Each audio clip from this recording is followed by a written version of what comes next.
Em la cena de Año Nuevo, mi madre tomou uma decisão que mudaria para sempre a dinâmica da nossa família. De maneira repentina e calculada, anunciou que havia estabelecido 3 regras para determinar quem merecia sentar à sua mesa. A primeira regra era que cada filho deveria ter passado pelo menos 50% do seu tempo acompanhando-a em casa durante o ano anterior. A segunda regra era que deveriam tê-la acompanhado às compras com regularidade. A terceira regra era que deveriam continuar lhe dando uma mesada mensal. E aconteceu que eu, Cassidy Cage, a filha mais velha, aquela que sustentava economicamente toda a família há anos, era a única que não cumpria nenhum desses critérios. Minha irmã mais nova, Chelsea Cage, não demorou nem um segundo para aproveitar a situação. Aconchegou-se contra minha mãe com um sorriso meloso e começou a falar com aquela voz adocicada que reserva para quando quer parecer boa. Tudo o que importa para a Cassidy é a empresa dela, mamãe. Diferente de mim, eu me preocupo de verdade com você. Suas palavras caíam como mel envenenado, suaves na superfície, mas carregadas de veneno por dentro. Meu irmão mais novo, Cameron Cage, não ficou para trás. Largou os talheres sobre a mesa com uma batida deliberada. Endireitou-se na cadeira como se fosse o patriarca da família e me olhou com o senho franzido. De que adianta ganhar mais dinheiro do que a maioria das pessoas se você não cuida da sua mãe? Não importa quanto você ganhe. Se não está presente, todo esse dinheiro não vale absolutamente nada. Minha mãe os ouviu com uma expressão que misturava orgulho e satisfação, rodeando-se dos 2 filhos mais novos como se fossem seus troféus pessoais. Depois me olhou com um tom sarcástico que me gelou o sangue. Quando os pais envelhecem, o que precisamos é da companhia dos filhos, não de dinheiro frio e sem alma. Senti a raiva subir pela garganta como lava. Eu era o sustento econômico daquela família. Cada relógio que Cameron usava no pulso, cada bolsa de grife que Chelsea carregava no ombro, cada tratamento médico que minha mãe havia recebido, tudo saía do meu bolso. E mesmo assim, ali estavam esses 2 parasitas dando ares de superioridade moral diante de mim. A razão pela qual eu não ia às compras com minha mãe não era indiferença, nem falta de amor. Era que cada vez que o fazia, ela rejeitava tudo o que eu escolhia. Nada era suficientemente bom. Nada tinha a cor certa, nada tinha a marca adequada. Depois de anos ouvindo críticas sobre minhas escolhas, decidi simplesmente depositar o dinheiro diretamente para que ela comprasse o que quisesse. E quanto à mesada, nunca lhe dei dinheiro em espécie, porque tudo estava configurado em um cartão suplementar, vinculado à minha conta, com o qual ela podia gastar livremente sem limites razoáveis. Mas aparentemente meus anos de esforço silencioso não valiam nada comparados aos abraços e às palavras bonitas de Chelsea e Cameron. Depois que minha mãe terminou de proclamar suas 3 regras e se envolveu nos braços dos meus irmãos como se estivesse posando para uma fotografia familiar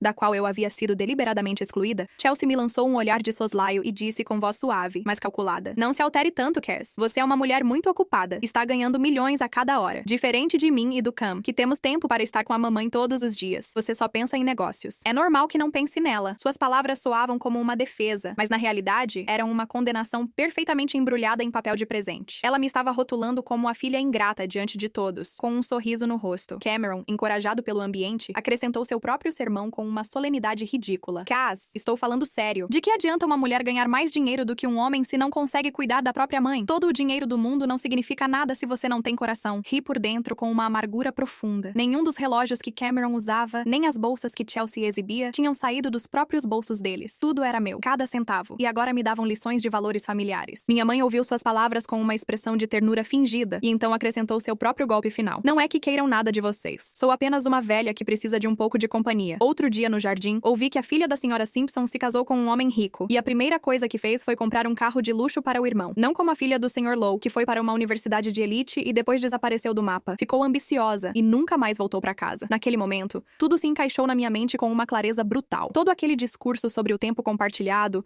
as compras e as mesadas era uma maneira indireta de me punir por não ter dado a Cameron 3 milhões de dólares para comprar uma casa com a namorada. No dia anterior, minha mãe havia me pedido que entregasse essa quantia para que Cameron e sua namorada Lexi pudessem comprar seu lar de casamento. Eu não havia me recusado por mesquinhez. Havia me recusado porque minha mãe acabara de sair de uma cirurgia de bypass cardíaco e ainda estava fraca. Eu já havia gasto uma quantia considerável comprando uma casa de repouso com jardim em uma zona de convalescença para que ela pudesse se recuperar em paz. Quanto a Cameron, tinha apenas 24 anos. Seu trabalho era instável e ele estava namorando Lexi há apenas alguns meses. O casamento não estava nem no horizonte. Pensei que poderíamos esperar que minha mãe se recuperasse antes de falar em grandes gastos adicionais, mas aparentemente essa lógica não convinha a ninguém naquela mesa. Levantei-me devagar com uma calma que me custou manter. Não passo muito tempo em casa, então não tenho tempo para ir às compras. E é verdade que não dou mesadas com a frequência que deveria. Se não sou digna de sentar a esta mesa, então vou embora. Larguei os talheres sobre o prato, peguei minha bolsa e me dirigi à porta. Cameron gritou atrás de mim, tomado pelo pânico. "Que atitude é essa, Cassidy? A mamãe está aqui e você vai fazer uma cena." A voz afiada de minha mãe me atravessou como uma faca. "Deixa ela ir. Ganha um pouco de dinheiro e já acha que pode dar ares diante da própria mãe." Não diminuí o passo. Pelo contrário, caminhei mais rápido. Lá fora, o vento de inverno cortava como lâminas. Deslizei para dentro do meu carro, peguei o telefone e disquei o número do banco. "Feliz ano novo, novo, senhora Cage. Em que posso ajudá-la? Respondeu o atendente com amabilidade. Quero cancelar todos os cartões suplementares registrados em meu nome, disse com voz fria e firme. Se queriam me acusar de ser uma filha sem coração que só pensava em dinheiro, então não teria mais escolha senão cortar o fluxo de dinheiro que havia mantido suas vidas durante anos. Alguns dias depois, vi a publicação de Chelsea nas redes sociais. Era uma colagem de fotos familiares das quais eu havia sido cuidadosamente eliminada. O texto transbordava sarcasmo. Uma família deve se manter unida. Se você não valoriza isso, não volte. Deslizei a tela sem dizer uma palavra. Não tinha energia para esse tipo de teatro digital. Quando as festas terminaram, Cameron me ligou com a naturalidade de quem nunca teve um conflito. Cass, preciso que você me faça um favor. Minha namorada está no último ano da universidade. Você pode conseguir um estágio para ela na sua empresa? Não precisa ser nada especial, só uma vaga de preenchimento. Pague o que quiser, 20 ou 30 mil dólares. Não importa. Disse isso com a mesma facilidade com que se pede um copo d'água. Franzi o senho com tanta força que doeu. De jeito nenhum. Minha empresa tem procedimentos de contratação padrão. Não contrato pessoas para não fazer nada. Você acha que meu dinheiro cresce em árvores? Desliguei antes que pudesse responder. Pensei que isso seria o fim do assunto. Mas naquela mesma tarde, a recepcionista me avisou que havia uma visita no saguão. Não podia pedir à segurança que a expulsasse sem criar um escândalo. Então desci. Ali estava Lexi Houston, a namorada de Cameron, curvando-se em uma reverência assim que me viu. Parecia tímida e educada. Prazer em conhecê-la, Cassid. O Cam me disse para vir falar com você. Espero não estar causando nenhum problema. Sua atitude cortês e sua aparente sinceridade dissolveram metade da minha irritação. Talvez Cameron tivesse exagerado e ela fosse genuinamente uma boa pessoa. Já que veio até aqui, não posso mandá-la de volta de mãos vazias, disse revisando seu currículo. Mas aqui não há privilégios especiais. Você fará o mesmo trabalho que qualquer outro estagiário e receberá o mesmo salário. Consegue aceitar isso? Os olhos de Lexi se iluminaram. Sim, claro. Obrigada pela oportunidade, Cassidy. Prometo que trabalharei duro. A designei ao departamento de administração para realizar tarefas básicas junto aos demais estagiários. 3 dias depois, Cameron ligou furioso. Cassidy, você está tornando a vida da Lexi impossível? Ela chegou em casa chorando, dizendo que você está a assediando e colocando obstáculos. Você está tentando me envergonhar? Mude-a para uma vaga mais fácil e pague pelo menos 30 mil dólares. Ri com incredulidade e desliguei. Não esperava que a doce e tímida Lexi estivesse distorcendo a realidade pelas minhas costas. Naquela tarde, decidi falar com ela diretamente. No entanto, ao passar pela sala de descanso, ouvi sua voz antes de abrir a porta. Ei, Lexi, o namorado dela é mesmo irmão da senhora Cage? Perguntava uma colega. Sim, respondeu Lexi com uma familiaridade que me gelou o sangue. Mas te digo uma coisa. Ela tem mais de 30 anos e continua solteira porque sua vida pessoal é um desastre total. Ouvi dizer que antes oferecia certos serviços especiais. Com certeza tem vários patrocinadores, senão como uma mulher pode ter tanto sucesso? Sério, pra mim parece bastante séria. Provavelmente é só uma fachada. Nunca se sabe como certas pessoas realmente são. Empurrei a porta e o silêncio caiu sobre a sala como uma guilhotina. Lexi ficou paralisada com o pânico estampado em cada traço do rosto. Senhora Cage, apontei para a porta com frieza absoluta. Ouvi tudo o que você acabou de dizer. Lexi, pegue suas coisas e vá embora agora mesmo. Minha empresa não pode se dar ao luxo de ter alguém como você. Seus olhos se encheram de lágrimas instantaneamente. Mordeu o lábio com uma expressão de vítima perfeitamente ensaiada e saiu com um olhar duro que contradizia completamente sua atuação de menina inocente. Mal Lexi saiu do edifício, o telefone de Cameron começou a me bombardear com ligações. Não atendi nenhuma. Na manhã seguinte, a recepcionista veio correndo ao meu escritório com expressão de alarme. Senhora Cage, sua mãe acabou de entrar no edifício com seu irmão. Não conseguimos detê-los. Antes que terminasse a frase, a porta do meu escritório se abriu de repente. Minha mãe entrou como uma tempestade com Cameron e Lexi pisando em seus calcanhares. Lexi tinha os olhos vermelhos e inchados de tanto chorar e mantinha a cabeça baixa, escondendo-se atrás de Cameron sem se atrever a me olhar. Cassid, como você pôde demitir uma mulher tão boa como a Lexi depois de apenas 3 dias? Explodiu minha mãe imediatamente. A quem você está tentando humilhar aqui? Somos família. Como você pode fazer isso? Soltei uma gargalhada fria e girei a tela do meu computador para mostrar-lhes as gravações de segurança. Vejam vocês mesmos, mamãe. Todos os outros estão trabalhando sério, terminando suas tarefas no prazo, mas ela fica no telefone ou fofocando com os colegas durante horas de trabalho. Disse desde o início que não contrato pessoas que não trabalham na minha empresa. Minha mãe deu uma olhada nas gravações,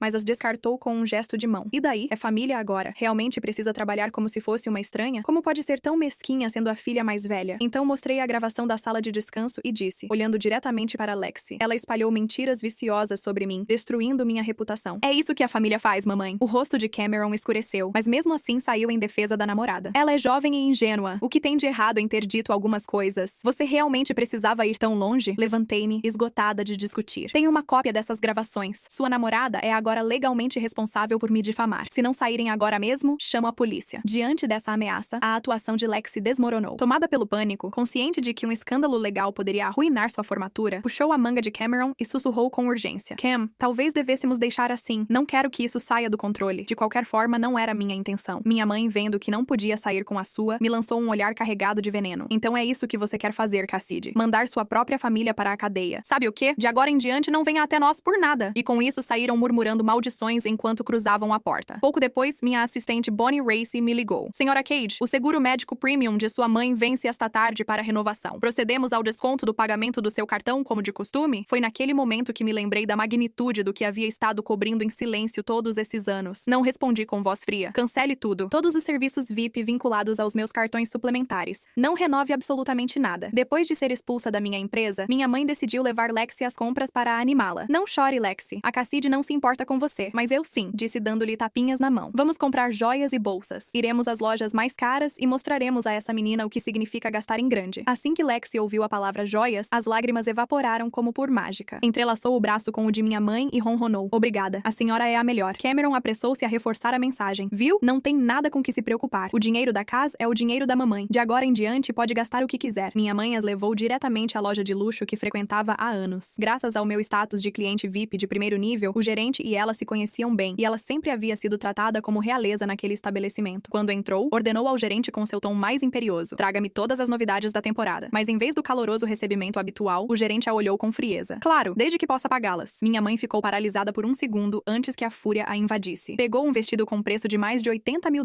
e arrancou a etiqueta de um puxão. Vou te mostrar o que significa ser rica e insolente. Jogou o vestido para uma nova funcionária que observava a cena de olhos arregalados. Este, aquele e aquela bolsa. Foi arrancando etiquetas uma após a outra. Já não podem ser devolvidos, certo? Levo todos. Quero que todos aqui me vejam pagar. Os olhos de Lexi brilhavam de emoção com as bochechas coradas. A senhora é incrível, senhora Cage. Eu também gostei daquele ali. Em menos de 10 minutos, o balcão estava coberto de vestidos e bolsas com as etiquetas arrancadas, somando aproximadamente $150 mil. Os outros clientes na loja observavam a cena de boca aberta, sacando seus telefones para gravar. Cobre tudo, ordenou minha mãe com um gesto dramático, apontando deliberadamente para a nova funcionária. Você, mocinha, passe você. Esta comissão milionária é sua. Vamos mostrar a certa pessoa o que significa olhar para os outros de cima para baixo. Com isso, enfiou a mão na bolsa e bateu o cartão suplementar sobre o balcão. Passe. Não precisa de senha. As mãos da funcionária tremiam enquanto tentava processar o cartão no terminal. Um bip seco. A funcionária congelou. Sinto muito, senhora, mas há um problema com este cartão. Não é possível processá-lo. Como é possível? Gritou minha mãe com o senho franzido. Sua máquina deve estar quebrada. Tente de novo. A funcionária obedeceu, mas o resultado foi idêntico. Tentaram 3 terminais diferentes. O cartão não passou em nenhum. Senhora, continua sem funcionar. O cartão foi bloqueado e não pode ser utilizado. Do fundo, o gerente soltou um sorriso frio. Senhora Cage, se não puder pagar, teremos que chamar a polícia. Cale-se, tenho o dinheiro, retrucou minha mãe sacando o telefone com mãos trêmulas. Vou ligar para aquela menina agora mesmo e exigir uma explicação. Como ela se atreve a bloquear meu cartão? Deslizou a tela para discar meu número, mas seus olhos pararam em uma mensagem não lida que esperava há horas em sua caixa de entrada. Era uma mensagem da minha assistente Bonnie, enviada por minhas instruções naquela mesma manhã. O texto era breve e direto. Estimada senhora Cage, informamos que a partir de hoje foram cancelados todos os serviços vinculados aos cartões suplementares da senhora Cassidy Cage, incluindo o seguro médico premium, as associações VIP e os limites de crédito estendidos. Para qualquer consulta, comunique-se diretamente com a senhora Cage. Minha mãe leu a mensagem 2 vezes, depois 3. O telefone tremeu em sua mão. Cameron, que havia estado observando a cena com uma mistura de vergonha e pânico, aproximou-se dela. Mamãe, o que diz? Ela mostrou a tela sem dizer uma palavra. A cor abandonou o rosto de Cameron. Lexi, que havia estado admirando as bolsas empilhadas no balcão com olhos brilhantes, notou a mudança de atmosfera e se aproximou. O que aconteceu? Ninguém respondeu. O gerente da loja aproximou-se com passo firme. Senhora Cage, preciso que resolva esta situação imediatamente. Tem mercadoria com etiquetas arrancadas no valor de $150 mil. Se não puder pagar, isso se torna um assunto legal. Vários clientes continuavam gravando com seus telefones. Lexi, que segundos antes estava radiante de emoção, agora olhava ao redor com nervosismo, consciente de que as câmeras a capturavam também. Minha mãe tentou me ligar. A chamada foi direto para o correio de voz. Tentou de novo. Correio de voz. Cameron tentou do próprio telefone. Correio de voz. Lexi, percebendo que a situação estava desmoronando rapidamente, puxou o braço de Cameron e sussurrou com urgência. Cam, pague você. Tire seu cartão. Cameron empalideceu ainda mais. Não tenho $150 mil na minha conta, Lexi. O quê? Como é possível? Porque nunca tive esse dinheiro. Era o dinheiro da Cass. Essa frase caiu sobre Lexi como um balde de água gelada. Pela primeira vez desde que entrou naquela loja, a realidade se impôs sobre a fantasia. Olhou para as bolsas empilhadas, os vestidos sem etiqueta, o rosto furioso do gerente, os telefones dos clientes gravando e compreendeu em que situação se encontrava. Senhora Cage, disse o gerente com voz firme, tem 2 opções. Paga agora ou chama a polícia por dano à mercadoria. Minha mãe, que nunca na vida havia tido que enfrentar as consequências reais de seu comportamento, porque eu sempre havia estado ali para absorvê-las, ficou completamente imóvel. Era a primeira vez que o escudo que eu havia representado durante anos não estava entre ela e o mundo real. E o mundo real se revelou muito mais frio e menos indulgente do que eu. Naquela noite, Chelsea ligou para o meu telefone. Não atendi. Depois me enviou uma mensagem. Cass, a mamãe está com um problema na loja. Você pode ajudá-la? Respondi com com uma única mensagem: liguem para as igrejas locais. Deus provê a quem se ajuda. Era exatamente o que minha mãe havia me dito no ano novo. Guardei o telefone e me servi de uma taça de vinho. O que se seguiu nos dias posteriores foi uma série de ligações desesperadas de diferentes frentes. Cameron ligou para me dizer que haviam tido que pedir dinheiro emprestado a um conhecido para pagar a dívida na loja, mas que agora esse conhecido estava cobrando juros. Chelsea ligou para me dizer que o seguro médico da mamãe havia vencido e que o hospital onde ela fazia seus controles pós-operatórios do bypass já não a atenderia como paciente prioritária. Minha mãe ela mesma ligou, mas não para se desculpar, e sim para exigir que eu resolvesse o problema que eu havia criado. Ouvi cada mensagem com calma. Depois liguei para meu advogado e pedi que redigisse um documento formal estabelecendo os termos sob os quais eu estaria disposta a retomar o apoio financeiro à minha família. Os termos eram simples: um reconhecimento escrito de que o apoio econômico que eu havia prestado durante anos era voluntário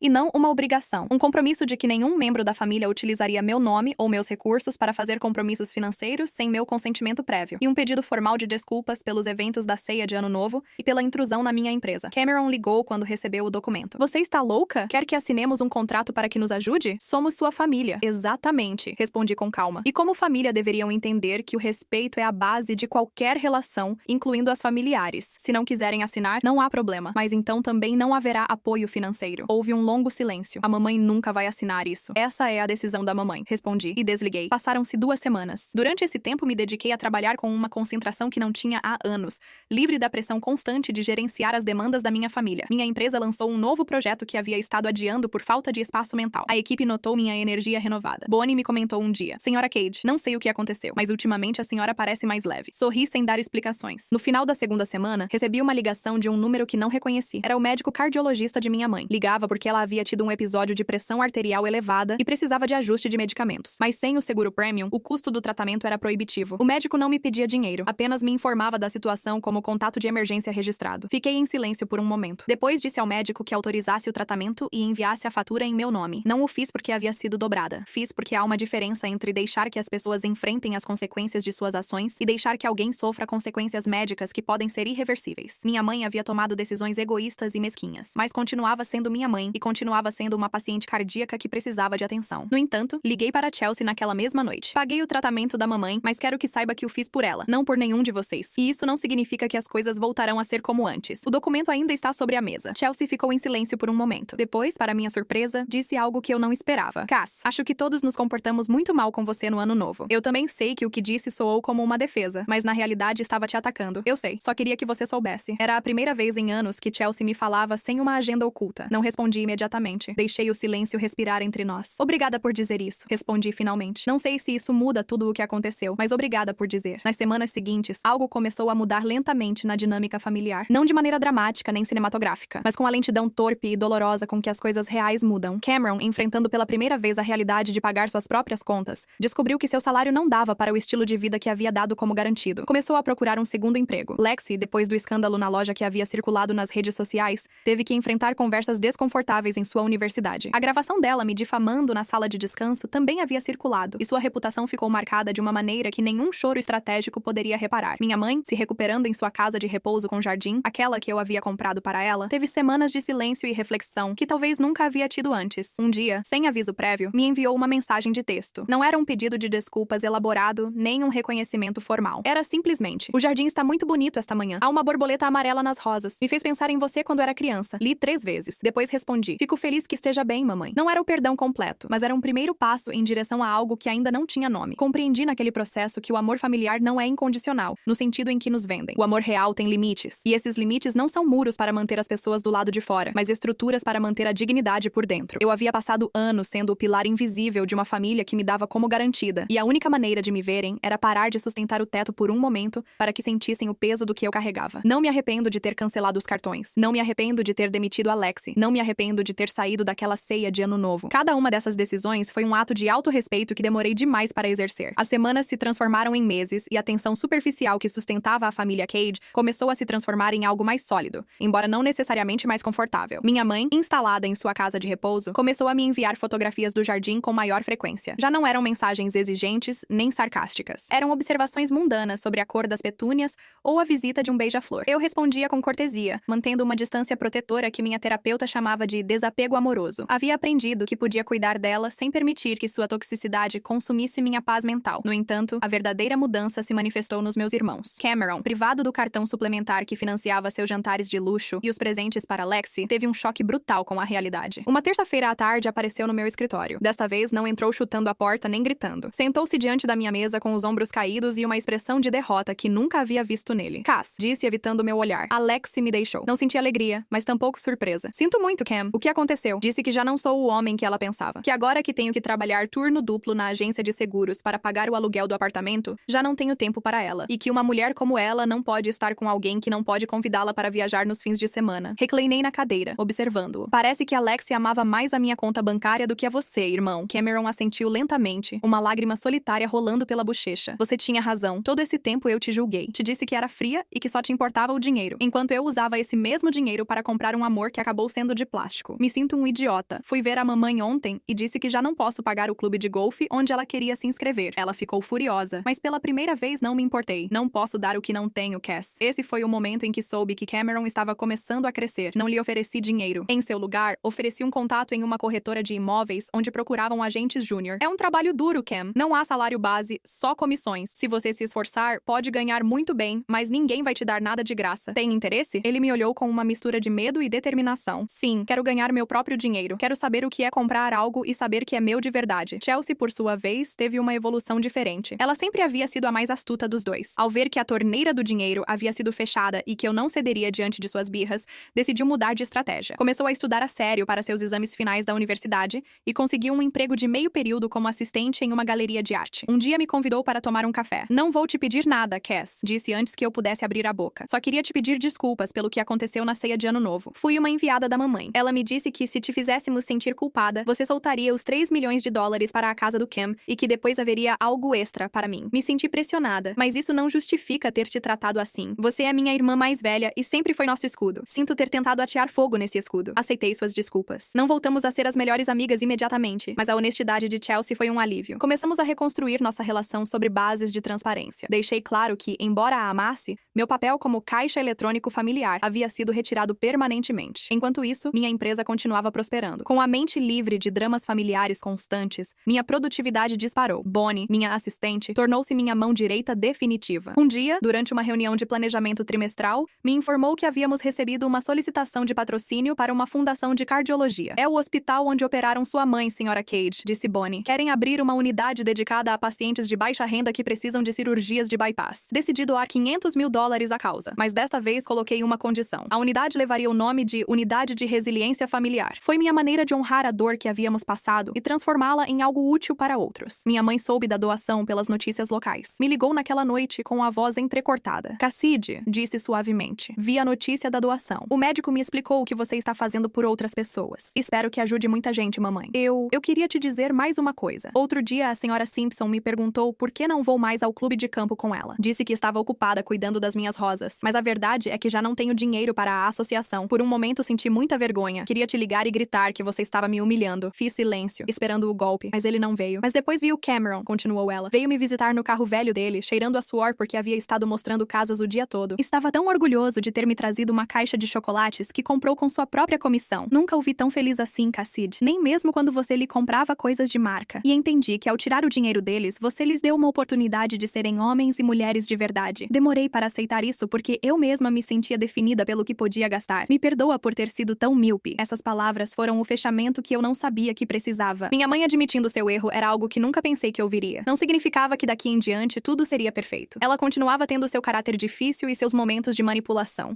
mas a estrutura do poder havia mudado. Eu já não era a filha que buscava aprovação através de notas de dinheiro, e ela já não era a rainha que ditava regras absurdas do trono da minha conta bancária. A ceia de Ano Novo seguinte foi muito diferente. Não houve regras, não houve discursos sarcásticos. Nos reunimos na pequena, mas aconchegante casa de repouso de minha mãe. A ceia foi simples, frango assado e salada que Chelsea e eu preparamos juntas. Cameron trouxe o vinho, comprado com seu esforço. Não houve cartões VIP sobre a mesa, nem bolsas de $80 mil, nem reclamações pelas ausências. Em um momento da noite, minha mãe levantou sua taça de água. Um brinde, disse-nos olhando para os quatro. Pela família, a de verdade. A que fica quando as luzes das festas se apagam e só resta a verdade sobre a mesa. Todos chocamos as taças. Olhei para meus irmãos, que agora me olhavam com respeito e não com expectativa. Olhei para minha mãe, que pela primeira vez parecia satisfeita com o que tinha e não com o que lhe faltava. Quando saí da casa de minha mãe naquela noite, o ar de inverno já não parecia lâminas, parecia fresco, limpo e revigorante. Entrei no meu carro, o mesmo que antes usava para escapar escapar deles, e pela primeira vez em anos não senti pressa para ir embora. Fiquei um momento observando as luzes da casa de repouso, sabendo que dentro havia pessoas que estavam aprendendo a me amar por quem sou e não pelo que tenho no banco. Meu telefone vibrou no banco do passageiro. Era uma mensagem de Bonnie desejando feliz ano novo. Sorri e liguei o motor. A transformação da minha família não foi um milagre, mas foi uma vitória. Os meses seguintes àquela ceia de ano novo consolidaram a nova realidade. Cameron tornou-se um dos agentes imobiliários mais tenaces de sua firma, aprendendo que o valor de $1 ganho com suor pesa mais do que $1 milhão dado de presente. Chelsea se formou com honras e começou a trabalhar em uma editora. E embora seu salário fosse modesto, a satisfação em seu rosto ao me convidar para almoçar com seu próprio dinheiro era algo que nenhum dos meus cartões suplementares poderia jamais ter comprado. Minha mãe, por sua vez, encontrou uma paz inesperada em seu jardim. Sem o ruído da opulência e das falsas aparências, sua saúde melhorou consideravelmente. A unidade de resiliência familiar no hospital foi inaugurada com sucesso, e vê-la cortar a fita vermelha, não como uma mulher definida pelo status da filha, mas como uma sobrevivente que entendia o valor da vida, foi o fechamento que meu coração precisava. Já não havia dívidas emocionais, nem reproches disfarçados de regras. Restava apenas o respeito mútuo, que nasce quando se estabelecem limites claros. Na última reunião do ano, nos sentamos à mesa sem protocolos nem hierarquias financeiras. Enquanto observava meus irmãos rirem e minha mãe desfrutar da simplicidade de uma ceia caseira, compreendi que meu maior sucesso empresarial não havia sido fechar um contrato milionário, mas ter tido a coragem de fechar a torneira que estava sufocando o caráter da minha família. Recuperei não apenas minha fortuna, mas minha dignidade e o lugar que me cabia como irmã e como filha, amada por quem sou e não pelo que possuo. No final, a verdade foi o melhor presente de ano novo que pude ter me dado a mim mesma e a eles. Deixei de ser o caixa eletrônico da família para me tornar simplesmente Cassidy. E naquele silêncio de transações inexistentes, ouvi pela primeira vez o som real do afeto sincero. A vida continuava, o inverno continuava frio, mas dentro de nós, finalmente, havia amanhecido um verão que nenhum dinheiro no mundo, nem mesmo milhões de dólares, poderia jamais comprar. A história dos Cade já não era uma de conveniência, mas de uma redenção custosa, necessária e finalmente absoluta.